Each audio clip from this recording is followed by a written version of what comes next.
Fala galera, tudo bem com vocês? Eu sou o Victor aqui da Medline e hoje a gente vai para a nossa terceira aula de neurologia, falando sobre o tema de meningite aguda.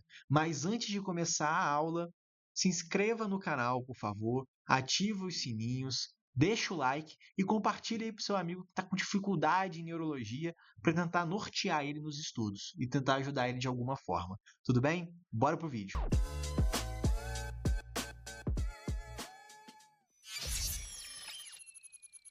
Então vamos lá, gente, entender sobre meningite aguda. Nessa aula, nós iremos abordar sobre meningite bacteriana e meningite viral. E na próxima aula, na aula 4, a gente vai falar sobre meningite fúngica, neurotuberculose e neurosífilis. Falando um pouco sobre meningite, a primeira coisa que eu quero esclarecer para vocês é que a meningite ela pode ser de causa infecciosa e de causa não infecciosa. A causa infecciosa é o que a gente vai abordar na aula de hoje, como, por exemplo, vírus e bactéria. Causa infecciosa pode ser por fungos também? Pode, que a gente vai falar na próxima aula. E as causas não infecciosas pode ser por conta de alguma neoplasia ou por conta até mesmo de medicamento, tudo bem? Então, nós temos essa primeira diferenciação. Pode ser infecciosa e não infecciosa. Vitor, para que saber de meningite? Porque ela é uma emergência neurológica, em que o diagnóstico é clínico. Então, através da clínica, você fecha o diagnóstico de meningite e a partir dos exames complementares que você consegue pensar se é uma meningite bacteriana, uma meningite viral, que a punção lombar vai te ajudar bastante. É muito comum em países subdesenvolvidos, tudo bem? Falando um pouco mais sobre a clínica da meningite, a gente tem que falar das manifestações clássicas. Quais são elas? Cefaleia, febre, meningismo, que seriam os sinais meníngeos, né? Kernicke e Brudzinski, e a gente também tem a alteração do nível de consciência. Das quatro manifestações clássicas, 95% dos pacientes vão apresentar pelo menos duas delas. Então, o paciente pode chegar cefaleia e febre, você tem que pensar em meningite. Tudo bem? Outros sintomas também podem acontecer, como vômitos, letargia, alguns sinais focais ou até mesmo algumas lesões de pele, como por exemplo, rache cutâneo, que é muito comum na meningococcemia, tudo bem? Igual na foto aqui ao lado. Algumas complicações da meningite é convulsão, AVC, hidrocefalia, beleza? E algumas sequelas ao longo prazo, se não for diagnosticado de forma precoce ou for tratado de forma errada, pode causar epilepsia, alterações cognitivas e alterações até mesmo auditivas. Tudo bem? Então, já a gente já conseguiu entender aqui como é que o paciente vai se manifestar. E aqui é extremamente importante você gravar essas manifestações clássicas, tá bom? Aqui, do exame físico, fazer os sinais de Kernicke e Brudzinski, beleza? Ah, Kernicke e Brudzinski negativo exclui meningite? Claro que não. Esse exame físico, ele tem uma boa especificidade, mas a sensibilidade dele é baixa. Ou seja, de 10 pacientes, às vezes, 7 ou 6 não vão apresentar sinais de Kernicke e Brudzinski, mas tem meningite. Agora, se o paciente apresentar Kernicke e Brudzinski positivo, com cefaleia ou com febre também, cara, você quase que bate o martelo, praticamente bate o martelo de que é meningite. Tudo bem? E um exame complementar extremamente importante que a gente deve pedir é a punção lombar. Tudo bem? O que, que a gente tem que avaliar na punção lombar? O aspecto do líquor, a pressão de abertura, a celularidade, proteína, glicose, bacterioscopia, cultura e outros exames específicos, porque a gente vai ver que, por exemplo, se for uma meningite viral, se a gente estiver suspeitando de uma meningite viral, a gente não vai pedir cultura. Tudo bem, a gente pede mais PCR.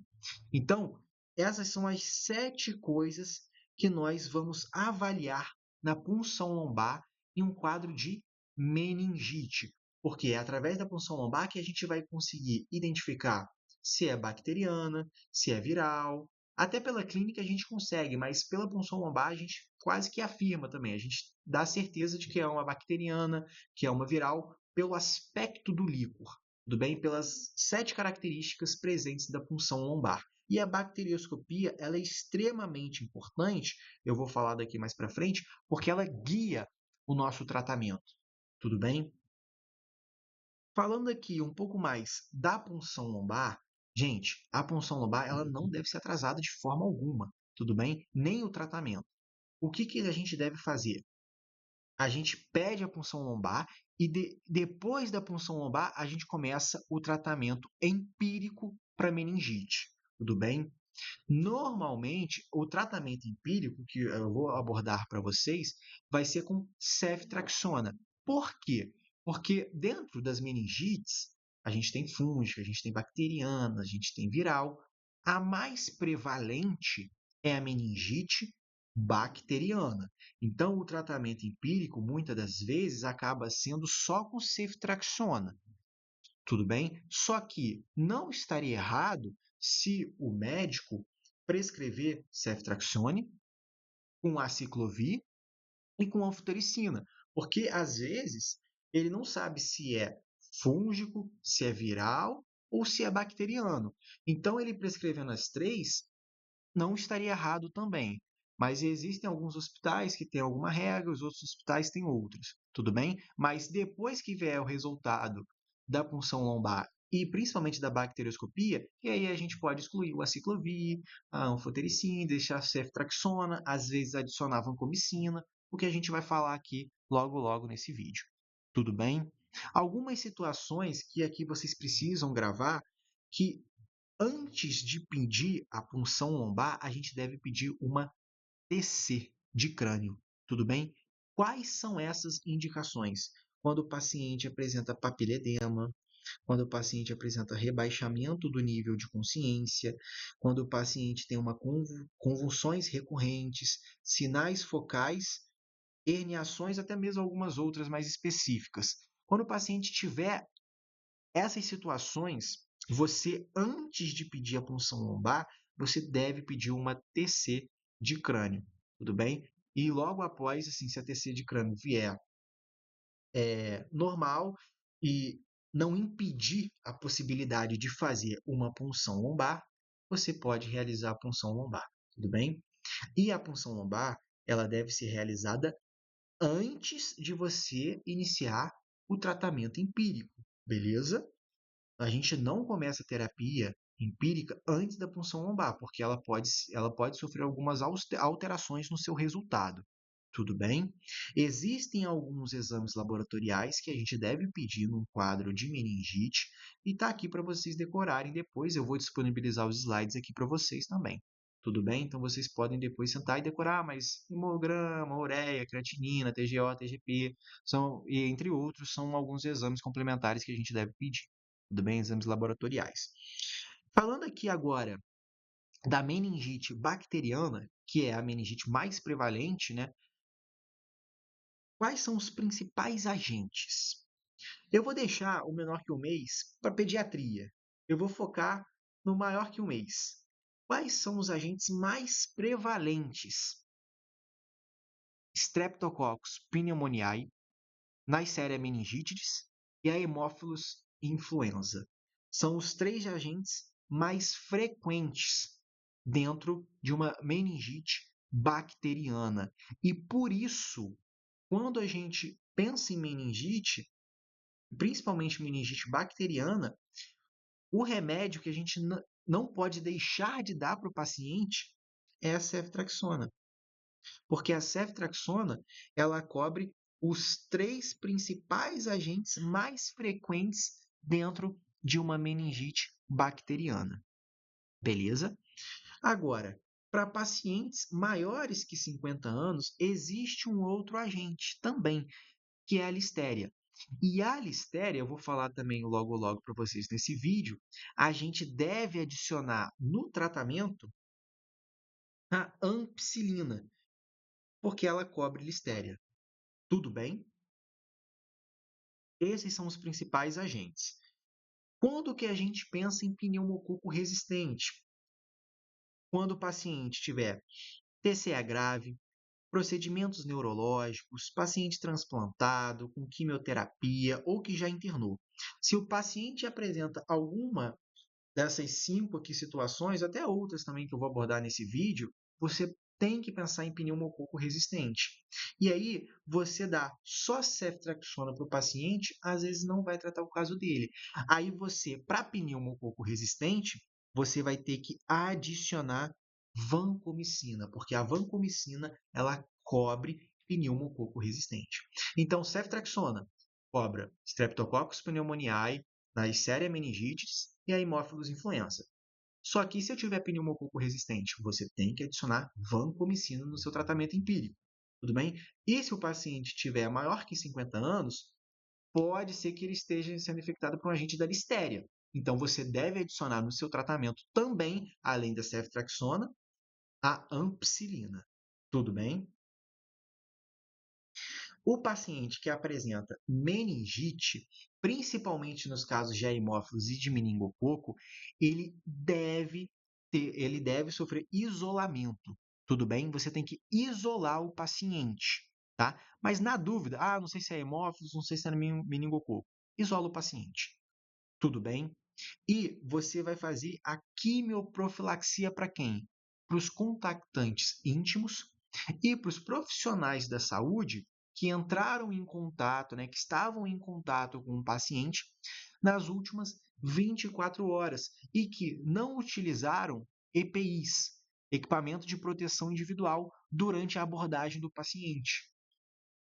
Esses profissionais de saúde, eles merecem uma quimioprofilaxia, além dos contactantes íntimos, tudo bem? Que normalmente ficam mais que 6 horas ali com o paciente. Então, às vezes, amigos da escola, mãe, pai, filho, enfim, marido, mulher.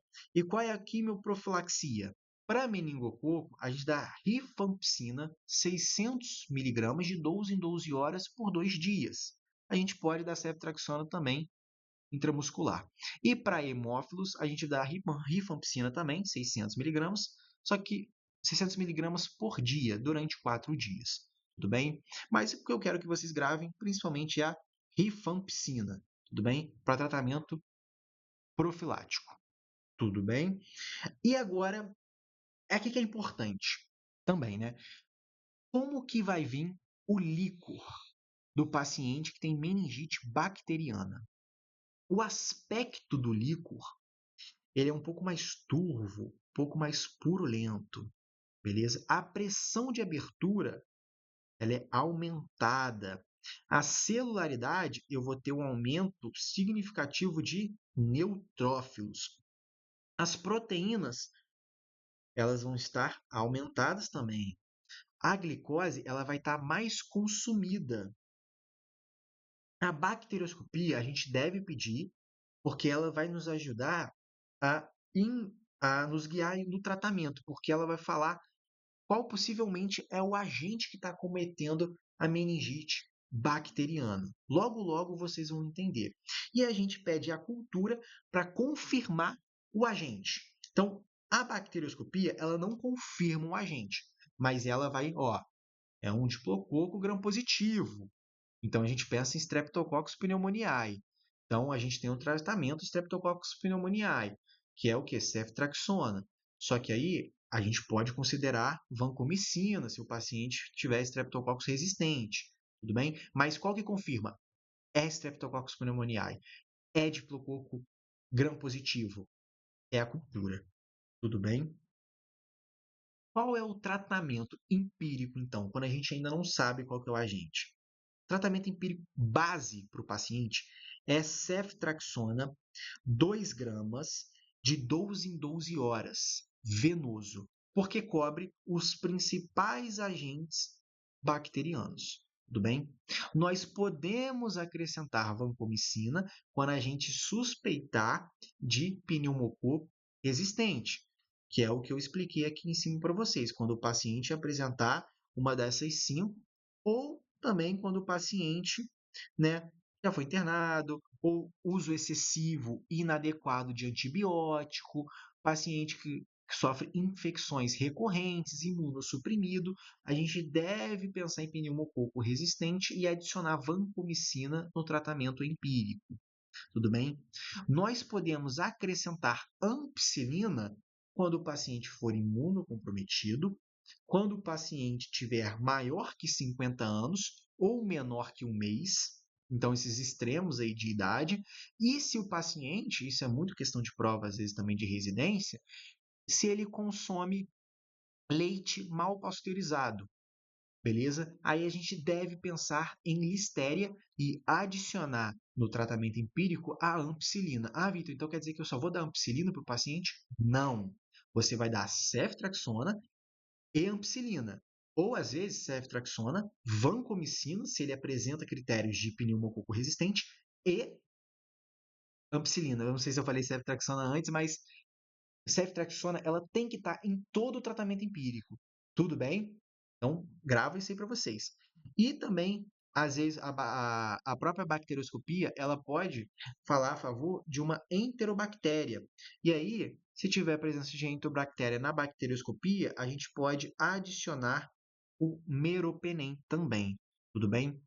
Agora, além de iniciar o ceftriaxona, que é mandatório para o tratamento empírico, a gente também tem que adicionar a dexametasona para o paciente, beleza? Com meningite. Por quê? Porque a dexametasona ela serve para tentar evitar possíveis sequelas da meningite. Então você tá lá, suspeitou de meningite, você vai dar ceftriaxona para o paciente, mas você não pode deixar de dar dexametasona também. Tudo bem? Então, esses aqui são extremamente importantes. Esse você vai pensar, a vancomicina você vai pensar se tiver resistência, a listéria você vai adicionar ampicilina quando você pensa em listéria, que é nesses casos aqui, e o meropenem se você tiver chance de ter enterobactérias. Tudo bem? Qual é o tempo de ceftriaxona que eu dou para o paciente? Se for Streptococcus pneumoniae, de 10 a 14 dias. Mas para facilitar, 14 dias. Listéria, 21 dias. Neisseria, 7 dias. E a Haemophilus influenza, 7 dias também. Tudo bem? São os principais ali que eu quero que pelo menos vocês decorem esses quatro. Tudo bem? Agora falando um pouco aqui da bacterioscopia, que é extremamente importante porque ela nos ajuda a guiar o tratamento. Como assim? Quando o paciente chega com meningite, vamos supor, 55 anos, você vai dar o que de tratamento empírico para ele? Você vai dar ceftriaxona, aí vancomicina. Vamos supor que esse paciente também já internou. Então você dá vancomicina porque possivelmente ele pode ter um pneumococo resistente. Então ceftriaxona, vancomicina e se ele tem maior que 50 anos, você tem que cobrir listéria. Então você vai dar ampicilina. Aí você pediu lá a punção lombar, pediu a bacterioscopia, e aí na bacterioscopia veio um diplococo gram-positivo. Diplococo gram-positivo fala a favor de Streptococcus pneumoniae. Eu preciso de ampicilina para cobrir Streptococcus pneumoniae? Não preciso. Então, o que eu posso fazer no meu tratamento empírico? Eu tiro a minha ampicilina. Então, a bacterioscopia ela serve para isso. Ela serve para a gente suspeitar qual é o agente que está causando ali a meningite no paciente, a meningite bacteriana no paciente, e nos guiar no tratamento. Quando na bacterioscopia vier um diplococo gram-positivo, a gente pensa em Streptococcus pneumoniae. Quando vier um diplococo gram-negativo, Neisseria. Quando vier um bacilo gram-positivo, Listéria. E um bastonete gram-negativo, alguma enterobactéria. Tudo bem? E aí vamos dar um exemplo. Veio um diplococo gram-positivo. Você estava lá, o paciente, igual o exemplo que eu dei, 55 anos, já internou, por exemplo. Você vai dar de tratamento empírico ceftriaxona, vancomicina e ampicilina. Veio um diplococo gram-positivo, eu posso tirar a ampicilina e deixar a ceftriaxona e a vancomicina. Ah, veio um diplococo gram-negativo. Diplococo gram-negativo fala a favor de Neisseria. Então, eu posso deixar somente a ceftriaxona e posso tirar a vancomicina e a ampicilina. Por quê? Porque se veio um diplococo gram-negativo, eu penso em Neisseria, não penso em Listeria. Então, se eu não penso em Listeria, eu posso tirar a ampicilina. E eu também não penso em Streptococcus. Então, eu posso tirar a vancomicina, que a vancomicina só serviria em um pneumococo resistente. Como eu não penso em Streptococcus pneumoniae, eu penso em Neisseria, eu posso tirar a vancomicina e deixar só ceftriaxona. E se vier um bacilo gram-positivo, eu penso em Listeria. Então, eu posso manter a ampicilina e, em alguns casos, alguns médicos preferem até manter a ceftriaxona também, mas eu posso ou tirar a ceftriaxona, isso aí depende de você, mas a ampicilina ela tem que estar porque ela cobre Listeria, e eu posso tirar a vancomicina também. Tudo bem? Então, olha a importância da bacterioscopia, que nos ajuda a guiar o melhor tratamento empírico para o paciente e nos ajuda a pensar qual é o agente que está causando aquela meningite bacteriana. Qual é o passo a passo, então, do tratamento da meningite? A primeira coisa, né, fazer uma boa anamnese e um exame físico. O diagnóstico ele é clínico. Após fechado ali o diagnóstico, você vai pedir uma punção lombar. E aí, na punção lombar, você vai avaliar aqueles 7 aspectos que eu já citei aqui para vocês. Tudo bem? E você também vai pedir aqueles outros exames complementares. Você vai começar com a antibiótico-terapia empírica, que é mandatoriamente tem que ter ceftriaxona e dexametasona para evitar as sequelas, e depois você vai analisar a bacterioscopia. E aí, com a bacterioscopia, você vai ver se você pode tirar a vancomicina, ou se você tem que adicionar ampicilina, ou manter ela, entendeu? Então, a bacterioscopia ela vai nos ajudar a guiar nesse tratamento, até que a cultura saia e a gente dê o melhor tratamento para aquele agente. Tudo bem? E agora, falando rapidamente da meningite viral, na meningite viral, qual é a forma de apresentação que o paciente vai ter? Bom, normalmente o principal agente que acomete é o herpes simples, principalmente o herpes simples do tipo 1, beleza? E tem o acometimento principalmente de indivíduos mais velhos. O diagnóstico, ele também é clínico, mas o que nos ajuda a pensar que é uma meningite viral é o líquor, beleza? São aquelas características do líquor. A gente pode pedir aqui exame de imagem também, ele é bem útil para a gente, tá? A gente pode pedir uma ressonância magnética de encéfalo, tudo bem? Que pode apresentar essas áreas de hiperintensidade, principalmente em T2, que nos fala a favor de meningite viral, mas é aqui que você pensa em meningite viral, quando você analisa o líquor e vê que o aspecto é translúcido. Ou seja, quase que normal. A pressão de abertura ela não se altera. A celularidade é um aumento de linfócito. A proteína está discretamente aumentada. A glicose ela não se altera ou está pouco consumida. A bacterioscopia aqui não vai ter, porque eu não estou falando de bactéria, estou falando de vírus. E aqui você pede PCR, não cultura. A PCR você pede aqui para você pesquisar, né, DNA ou RNA viral, para você conseguir identificar o agente que está causando aquela meningite viral, tudo bem? Então percebe que a clínica, até mesmo o exame físico, podem ser bem semelhantes e às vezes você não consegue, pela clínica, falar que isso é uma meningite bacteriana e isso é uma meningite viral. Mas o que você tem que saber é que isso é uma meningite. E aí, é uma meningite? Eu tenho que pedir uma punção lombar para eu ver o líquor, para eu ver se é uma meningite bacteriana ou uma meningite viral. E você vê que elas são bem diferentes quando a gente analisa o líquor delas. Tudo bem? Qual é o tratamento da meningite viral? Aciclovir. Tudo bem? A gente dá aciclovir venoso para o paciente, dexametasona também, para evitar sequelas, e a gente vai dar o sintomático, né? A gente pode dar analgésico, o paciente está sentindo dor de cabeça, então a gente vai dar os sintomáticos também para o paciente. Se tiver febre, a gente pode dar um antitérmico. Combinado? É isso, galera. Espero que vocês tenham gostado do vídeo. Espero poder ter ajudado vocês. Bom, se inscreve aí no canal, ativa os sininhos, compartilha aí para o seu amigo que está com dificuldade de entender sobre as meningites agudas e espero no próximo vídeo. Tudo bem? Valeu!